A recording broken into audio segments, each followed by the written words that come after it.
First, hello. My name is Annie Parker, and I come from Kamloops. And I started I believe, in 1985. That is, I guess you'd call 30 years ago. And there's a nephew of mine called Lee Brown. He's one that got me started. He just came, I started in Enderby first. I think I worked there not very long, and Lee came back for me again and told me if I could come to Round Lake. So I didn't know where Round Lake was, so he drove me over here. It was a much smaller place.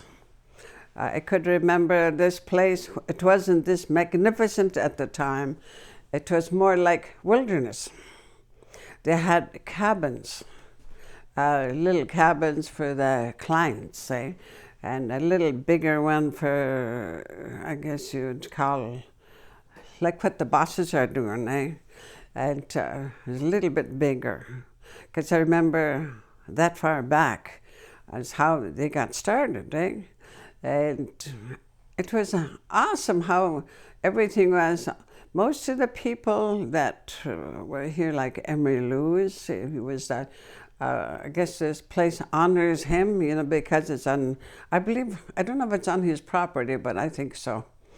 And his wife and his sister-in-laws, they were good friends of mine. And they thought, because I asked her, how am I doing? And of course she said, I'm doing fine, you know, keep it up. And so to use my gift, like my sister called it, use your gift, you always talk and use it. So that was many years ago. So I've been talking since that time till right now. So it's a charm, just talking here. Yeah, because I just love talking. And how it got started, like I said, in Enderby, I was terrified, actually, not to know what I was supposed to do. But the clients at that time were about 4 or 5, which was good for me because they were just starting to, and so was I. My first time at it, and so they helped me. Just be yourself. So they asked me questions, and lo and behold, I just got into it. The storytelling and the experiences they all had. Not very long, Lee came again and brought me here to Round Lake.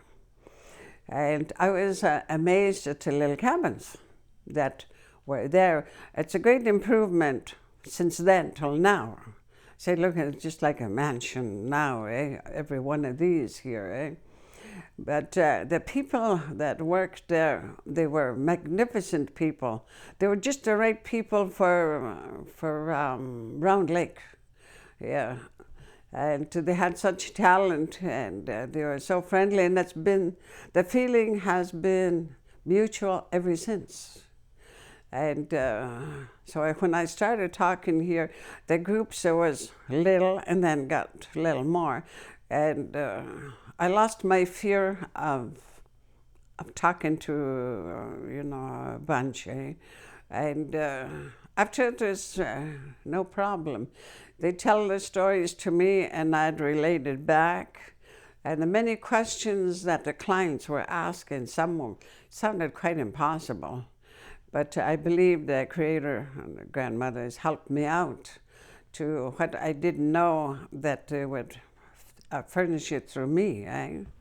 And I've enjoyed being here.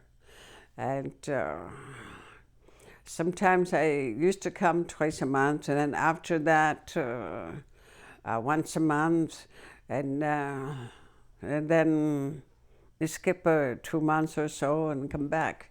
But I looked forward to being here all the time, because there's so many young ones that need the elders' point of view and listen to their point of view and listen to their experiences and let them know mine and telling them stories of myself when I was young and getting older, like till now. And the years have been pretty good to me, I find. I forgot how many cabins there was, but there was quite a few. And they used to have a fence, to sort of fence them off from here, because there was privacy here. And but those people used to come from all over, but not great distances at that time, because you could imagine that it was just starting. And I'm glad to say that I was around the beginning of the starting too, eh?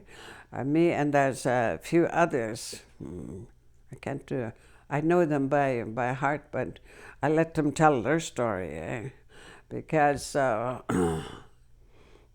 it's awesome, just to see how it was, and to see how it is now.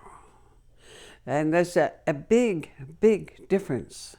You don't see no more fences around, and that the clients weren't watched so much, eh? And because I used to have to, what you call it, question the ones that were going to come in here, for treatment. And I don't know if there was very many workers at that time. But I think most of it ran by one family. Yeah, because they're the ones that got started with it, like Emery, Lucy, and got Mildred, Millie, I think it was. And can't remember the rest of their names. The ones that I believe had a start in it. And to always think, that's why it's called Emery Lou's, eh? And he was, to everybody's knowledge, he was a magnificent man, very kind and generous, and always willing to have a big smile and happy to help the people. And so as his wife was the same, and I'm glad to say they're my friends, Lucy and Mildred and them, and they're still my friends. But since then they lost Emery, but their lives went on. And to be the wonderful women they are today. And their families, they still got their homes the same place, around the lake. And but Round Lake itself has expanded. And we've seen different people come and go here. And the bosses, I guess, passed it on to the next one. I've seen many that were here in my time. I think I'm really ancient, eh? But I have found my years here haven't been years. It's just like 10 days, eh? Because it's the people and all the clients that come through the doors and left here, they've all been good. And it's been, I think, 100 times better for me too, eh? Because they would tell their stories and I would tell them mine, to get each other warmed up and get acquainted with each other. And I had a knack of talking to each one personally and making eye contact. This way, when you did that, they seen the smile in your face and your eyes. There was nothing of what you would call condemning them or accusing them or anything, but you were there to listen to each one. And lots of them had some beautiful stories. And you can see that they told you from their heart too, yeah. And some of them, their stories were so fascinating.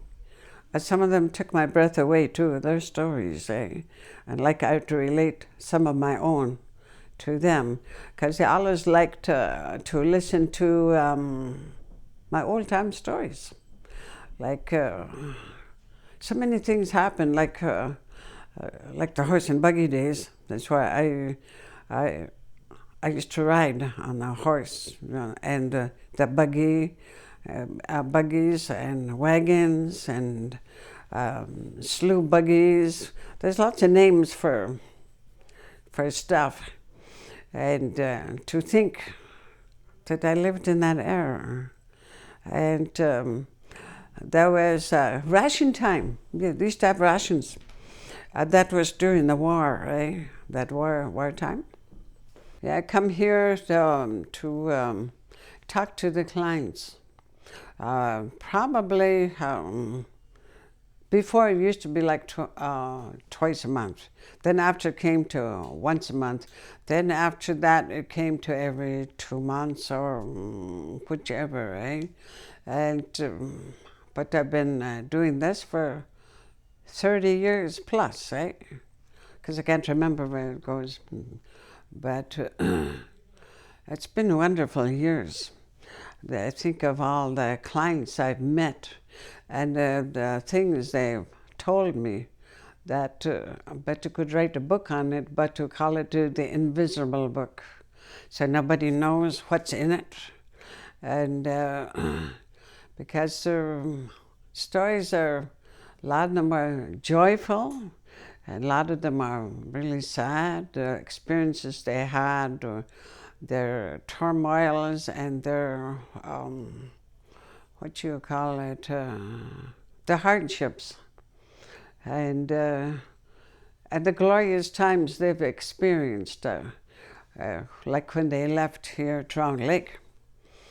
Some of them come from all over, actually. I don't know where they all come from, but it's expanded where the clients come from quite a distance, actually. I can't remember all the distances they come, but I know Vancouver, the islands, and some from Saskatchewan. Like, so lots of them come and live in Kamloops, or they live in Vernon, and then they make it their home here. And so we got a bunch from all over that come to this magnificent place. And they got so much to learn, and to letting their fears go, and talking about it, and because they have, I'd say, beautiful staff that are here to pay attention to their wants and needs, and their privacy moments, where they can talk freely to their, I guess the teachers, you'd call them. Yeah, I'd call them teachers. And so they're all in good hands when they come here. Some of them wouldn't like to leave because they felt so comfortable, because lots of them came from broken homes and everything like that. So when they left here, they knew they had the inner strength and the outer strength to know what to deal with and how to deal with their home life, and how to help their parents or grandparents or their younger siblings, eh? That's what I believed. That's what they would learn from here. They learned compassion and how to receive and give love, eh? And best of all, to love themselves, because lots of them come in here and they don't.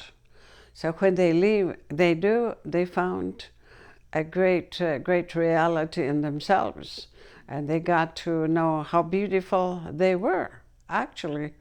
And like, there's one experience here. Well, there's many experiences I saw through the years, but this one young lady, I think it was a young lady or a young gentleman, because I couldn't figure out if he was at the time, yet was a young man. His hair was drilled down. He was so ashamed of himself, and he felt nobody cared for him, or he didn't know how to be compassionate, because I guess he was despised or something, the way he felt inside.